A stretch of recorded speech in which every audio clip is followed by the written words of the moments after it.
Alan and I used to have this, usually wrote the season opening show, which was a very important show. It got reviewed and everything. And we'd go nuts with the high profile of it. Oh God, man, what if they don't like this one? So we'd have to go through it every year. And then our last show was that experience times a million. I guess we could have just ended with the episode before it. But it seemed like it deserved to have the spotlight put on it about what this whole thing had been about. Every writer who had ever written an episode for the Mary Tyler Moore Show more than once was asked to participate in it. And we came up, I think, with, a solid story that sort of made the series end honestly, and, the part of the series that was about, good people not being valued, and, as broadcast news dwindles, and we had new ownership take over the station. We know that we're going to have to be prepared for some firings, and we're all looking at Ted. We're all saying to ourselves, poor Ted, poor Ted. And it turns out that he is the only one the new owner keeps. He fires the rest of us. Everybody was fired except Ted.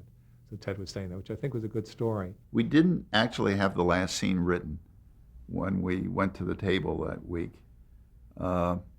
We weren't sure exactly how we were going to end it. The writers couldn't write the last scene. They just didn't do it till Wednesday. We would see the script on Monday, for the whole script, but the last scene was missing until Wednesday. And it didn't work.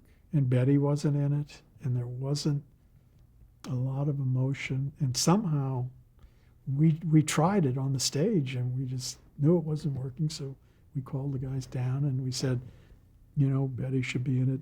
What if so-and-so and so-and-so happened? And they went up, and Thursday night, they did a total rewrite. We did dress rehearsal, and we're a mess, and all had to be remade up. And then we got to the show that night and just went to pieces. So did the audience. My favorite moment from that show was the group hug, which came about just spontaneously. Not while we were filming, it came about spontaneously during rehearsal. But there we were all embracing each other. Somebody said, we need a Kleenex. And Georgia Engel's line was, well, there's a Kleenex on Mary's desk. And then somebody said, the question is, how do we get to it? It was Jim Brooks' idea. We were in rehearsal, we were all like that. He says, there's a Kleenex and something. And Jim said, go for it, go for it. And they're all in this mass hugging each other, and instead of one person getting it, the clump moves over. In the script, it was written, they break up and they go to the Kleenex, but wasn't that a pot of gold, huh? It was a classic, and they ended it. The writers did such a beautiful job of ending it. Mary just closing the door, looking back in for the last look. And it was very sad, I gotta tell you. It was sad.